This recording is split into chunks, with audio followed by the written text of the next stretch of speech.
इज़ा दआन, अल्लाहु अकबर, उजीबु दावत दाई इज़ा दआन, जब भी वो पुकारने वाला पुकारता है मुझे, जब भी किसी आप बड़े इंसान से मिलते हैं, प्रेसिडेंट प्राइम मिनिस्टर के पास जा रहे हैं आप उसको कहते हैं कि आप मुझे आपका टाइम चाहिए, वो आपको कहता है कि ठीक है परसों आप मेरे पास इतने बजे आ जाए। कभी नहीं कहेगा कि यार तुम जब मर्जी मेरे पास आ जाओ, तुम जब भी मुझे कॉल करो मैं तुम्हारी कॉल अटेंड करूंगा। नहीं, जितना इंसान बड़ा होता जाता है उतना वो बिजी होता जाता है, life gets tough, schedule gets busy, और वो उससे कहता है कि आप जो है ना मुझे आप इस टाइम में जाके मिले, या मेरे पास टाइम नहीं है।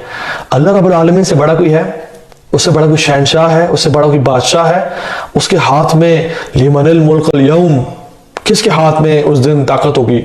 लिल्लाहिल वाहिदिल क़हार, अल्लाह रब्बुल आलमीन के हाथ में ताकत और कुव्वतें होंगी। तो अल्लाह सुब्हानहू तआला से बड़ा कोई बादशाह ही नहीं है, वो शहनशाह है। और वो क्या है कि मैं कब अवेलेबल हूं तुम्हारी दुआ सुनने के लिए? इज़ा दआन, जब भी तो मुझे पुकारो। ये मैंने तुम्हें टाइम नहीं दिया कि तुम मुझे 2 से 4 बजे तक के बीच में पुकारना, ये मुझे रात में पुकारो तो मैं सुनूंगा, दिन में मैं नहीं सुन पाऊंगा, ये दिन में सुनूंगा रात में नहीं सुनूंगा, वलियाउज़ बिल्लाह। अल्लाह ताला हर टाइम हमारी दुआ को सुनते हैं। चाहे इंसान रात को उठा है, आंख खुली है, वो कहता है या अल्लाह रब्ब इग़फ़िरली, या अल्लाह मुझे माफ कर दे, अल्लाह ताला उसकी बात को सुनते हैं, उसको कबूल करते हैं। How amazing is that. ऐसा कोई रिलेशन आपको इस दुनिया और कायनात में मिल सकता है कि आप उस हस्ती को जब पुकारें वो आपकी बात को सुने और जवाब दे। अल्लाह अकबर। और फिर जब वो अल्लाह ताला करीब है और हर वक्त दुआ को सुन रहा है और इतनी ब्लेसिंग्स और नेमतें दी हैं और वो दुआ को कबूल भी करेगा, तो ऐ बंदे तुझे क्या करना चाहिए? मैं आपको एग्जांपल देता हूँ। हम जब एग्जामिनेशन रूम में बैठे होते हैं ना, तो अगर हम बैठे हैं पेपर कर रहे हैं, तो जब हमारे टीचर हमारे पास से गुजरता है तो वी गेट मोर कॉन्शियस, हम थोड़ा सा कांपने शुरू हो जाते हैं। स्पेशली अगर वो रुक जाए हमारे साथ खड़ा होकर, तो हमारे पसीने छूटने शुरू हो जाते हैं। या जब अगर वो हमारे डेस्क पे हाथ रख ले और हमें देखना शुरू हो जाए, तो we are like please leave me alone, आप मुझे बहुत प्रेशर डाल रहे हैं, ये क्या हो रहा है मेरे साथ, ठीक है? तो बंदा प्रेशर में आता है। तो अल्लाह सुब्हानहू तआला हमारे करीब है, अल्लाह ताला हमेशा हमें देख रहा है जब कोई नहीं देख रहा। यअलमु ख़ाइनतल अयुन व मा तुख़फ़ी सुदूर, वो आंखों के हेर फेर को जानता है और दिलों के राज जानता है। अल्लाह ताला हर बंदे को जानता है, तो उसको लाइफ कैसी गुजारनी चाहिए, उसको कैसे रहना चाहिए। फ़लयस्तजीबू ली, अल्लाह ताला कहते हैं तो उसको भी चाहिए कि वो मेरी बात माने। तो लोगों को भी चाहिए कि मैं उनके लिए इतना कुछ करता हूँ, तो मेरा तो इतना हक बनता है कि वो मेरी इतनी बात से माने। क्या इतना भी मतलब इंसान इतना भी अनग्रेटफुल हो कि अल्लाह ताला की वो बात ही ना माने जो सांस उसको दे रहा है। हाउ अमेजिंग इज दैट कि जब इंसान अकेले में और कमरे में बंद होकर गुनाह कर रहा होता है और अल्लाह ताला की नाफरमानी कर रहा होता है, अल्लाह ताला फिर भी हवा को और सांस को अलाउ करते हैं कि इस बंदे को के पास जाओ और ये तुम्हें ले सके और जिंदा रह सके। हालांकि अल्लाह ताला की के वो जुनूद है, अल्लाह ताला की वो आर्मीज है। वमा यअलमु जुनूद रब्बिका इल्ला हु, अल्लाह ताला की आर्मी से कौन जाता है एक्सेप्ट उसके। तो ये हवाएं, ये सब कुछ अल्लाह ताला की आर्मीज है, अल्लाह ताला का फुल कंट्रोल है इनके ऊपर। लेकिन फिर भी वो इतना रहीम और करीम है कि वो उनको अलाउ करता है। चाहे मेरा बंदा गुनाहगार है, किसी दिन तो पलट के आएगा ना। फलयस्तजीबू ली, तो उनको चाहिए कि मांगे। वाक़या आपको सुनाता हूँ, अमेजिंग वाक़या, जिसमें एक शख्स था और वो बहुत गरीब लेबर क्लास का था। ही वॉज अ वर्कर, और वो हर साल हज किया करता था, हर साल हज के लिए करता था। और लोग हैरान जो उसको हर साल मिलते थे, इंतजामिया वाले, मैनेजमेंट वाले, दे वर सरप्राइज्ड कि तुम्हारी तो सैलरी कुछ नहीं है, तुम तो इतने गरीब और फकीर हो, तुम हर साल हज पे आते हो, कैसे, हाउ इज पॉसिबल? कहते मुझे और तो कुछ नहीं पता कि ये कैसे मेरे लिए पॉसिबल हो पाता है, लेकिन मुझे एक चीज़ पता है, एक वाक़या हुआ था, मुझे लगता है कि उसकी वजह से है। तो उन्होंने कहा कि वो बताओ क्या वाक़या है। तो वो शख्स कहता है कि जब मैं पहली दफ़ा मैंने अपनी ज़िंदगी की सेविंग्स करके और बड़ा अरसे से पैसा इकट्ठा करके मैंने हज की तैयारी की और मैं हज के रास्ते में बैठा और निकला।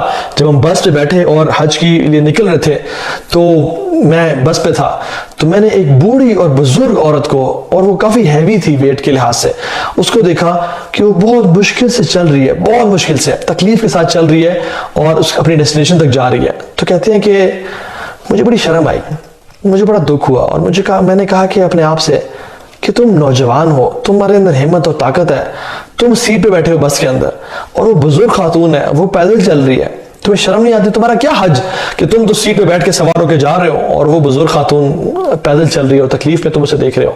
तो कहते हैं मैं उतरा और मैंने बुजुर्ग खातून को बोला कि बात सुने माँ जी, आप प्लीज़ मेरी सीट पे बैठ जाइए, मैं पैदल चल लेता हूँ, इंशाल्लाह कोई मसला नहीं है, आप मेरी जगह पे बैठ जाइए और आप सारा जो हज है वो आप इसी सीट पे रिजर्व रखिएगा, आप इस पे कर लीजिएगा, आप ट्रैवल पैदल नहीं कीजिएगा, मैं आपकी जगह पे पैदल सफ़र कर लूँगा। तो जैसे उसने बुजुर्ग ने बात सुनी, and she was a poor lady, उसके हाथ खड़े हो गए और कहा कि अल्लाह इसकी हर ख्वाहिश पूरी कर, या अल्लाह इसको बार बार अपना बैतुल्लाह दिखा, या अल्लाह इसको हर साल अपने घर हज पे बुला, या अल्लाह इसकी हर मुश्किल और परेशानी दूर कर दे। और कहते हैं कि वो दुआ थी, वो टाइम था और आज का दिन है। मैं हर साल हज करने आता हूँ और मेरी सैलरी कुछ भी नहीं है, लेकिन हर साल अल्लाह सुब्हानहू व तआला मेरे लिए किस तरह से बंदोबस्त करते हैं। कभी कोई शख्स मुझे कहता है कि तुम्हें हज स्पॉन्सर करता हूँ, तुम इस दफा कर लो। कभी कोई कमेटी निकल आती है, कभी किस तरह से रास्ते बनते हैं और मेरे लिए हज हर साल मुमकिन हो पाता है। दिस इज व्हाट दुआ can do for you and me. तो इसलिए हमेशा जब भी किसी अपॉर्चुनिटी मिले, किसी की खिदमत करने की, कोई काम करने की, जब भी अपॉर्चुनिटी मिले, बारिश हो रही है, this is an ideal time to make दुआ। अजान और इकामत के बीच में दुआ कबूल होती है, अजान के टाइम में दुआ कबूल होती है, रात के तीसरे हिस्से में दुआ कबूल होती है। अल्लाह के नबी ने फरमाया कि 3 लोगों की दुआ कभी रद्द नहीं की जाती, मुसाफिर की, वालिदैन की दुआ औलाद के लिए, और सयाम वाले की, रोजा रखने वाले की। और रोजा रखने वाला इंसान क्या करता है? सुबह रोजा रखता है सहरी से और रात तक वो भूखा प्यासा रहता है। इस टाइम में जो दुआ वो मांगी अल्लाह ताला कबूल करते हैं। सही हदीस है, ऑथेंटिक नरेशन। और सुभान अल्लाह, देखिए ना, मैं अगर अपने घर में काम करवाता हूँ, ठीक है, और सारा दिन मैंने मजदूर को लेके आया हूँ और मैंने कहा ये काम करो, वो कर दो, ये पेंट कर दो, वो रेनोवेशन कर दो, और सारा दिन मेहनत से काम करता है, और फिर शाम को आता है कि साहब जी मुझे मजदूरी दे दें, तो मैं उसकी मजदूरी उसको दूंगा ना। ऐसे ऐसे नहीं कहूँगा कि नहीं जाओ यहाँ से चले जाओ, तुमने कुछ नहीं किया। मुझे शर्म आएगी और मैं खुद ही उसको दूंगा मजदूरी। रोजेदार भी सारा दिन जब रोजा रखता है तो अफ्तारी से पहले का जो टाइम है ना, ये अल्लाह ताला से मजदूरी लेने का टाइम होता है। तो हमेशा दुआ कबूल होती है। दुआ हुवल इबादा, अल्लाह ताला कहते हैं दुआ ही तो इबादत है। ये हदीस है, दुआ ही तो इबादत है। हर इबादत की जो कोर क्रक्स है वो दुआ है। नमाज में आप देख लें, हम रुकू में है, सजदे में है, सूरह फातिहा में है, क्या दुआ मांगते हैं? अल्लाह की तारीफ करने के बाद इहदिना सिरातल मुस्तकीम, या अल्लाह सीधा रास्ता दिखा दे। दिस इज दुआ। एंड हाउ टू मेक दुआ टू अल्लाह सुब्हानहू व तआला। I don't want to make it a big lecture, just one चीज। देखिए, कुछ बच्चे होते हैं ना, वो जब आके मांगते हैं आपसे कोई चीज, कोई खिलौना मांगते हैं, आपसे कहते हैं कि तो भाई यार मुझे ये चीज दिल ले देना प्लीज। आप कहते हो यार अभी पैसे नहीं है, प्लीज आप अभी चले जाओ, बाद में आना मेरे पास। वो कहते हैं ओके ठीक है मैं जा रहा हूँ। कुछ ऐसे बच्चे होते हैं जो कि आपके बहुत लाडले होते हैं, बहुत प्यारे होते हैं, वो रोने शुरू होते हैं, नहीं मुझे चाहिए। वो आपको पकड़ लेते हैं, भैं भैं करने शुरू कर देते हैं, और वो आपको छोड़ते नहीं कि नहीं मुझे चाहिए, नहीं मुझे लेना है आपसे, आप मुझे लेके देंगे। तो आप क्या करते हो? अपनी जान छुड़ाने के लिए, अपनी शर्मिंदगी से बचने के लिए आप क्या करते हो? आप वो चीज लेके उसको दे देते हो। आपको तो ये लो जाओ। इन दोनों में से कौन कामयाब रहा? Who took the candy away? छोटा बच्चा जो कि ज्यादा आपके साथ जुड़ गया था। तो हम जब ऐसे लोगों की बात सुन लेते हैं तो why can't we make dua like kids to Allah subhanahu wa ta'ala? Why can't we cry and beg in front of Allah subhanahu wa ta'ala? या अल्लाह मैंने हाथ उठाए हैं, मैं इनको नीचे नहीं करूंगा। या जब तक आप मेरी दुआ नहीं सुन लेते, जब तक आप मेरे लिए जहन्नम से आज़ादी का फैसला नहीं कर लेते, या जब तक आप मेरी दुआ नहीं सुन लेते, मैं ये हाथ नीचे नहीं करूंगा। या आप ही तो हैं जिनके दर से हमने मांगना है। या अब हम किसी के दर पे नहीं जाते, हम किसी बुत के सामने इबादत नहीं करते, हम किसी के सामने सर नहीं झुकाते। या सिर्फ आपसे मांगते हैं, क्योंकि हमें यकीन है कि आप ही दुआ कबूल करने वाले हैं और आपके अलावा दुआ कबूल नहीं करेगा।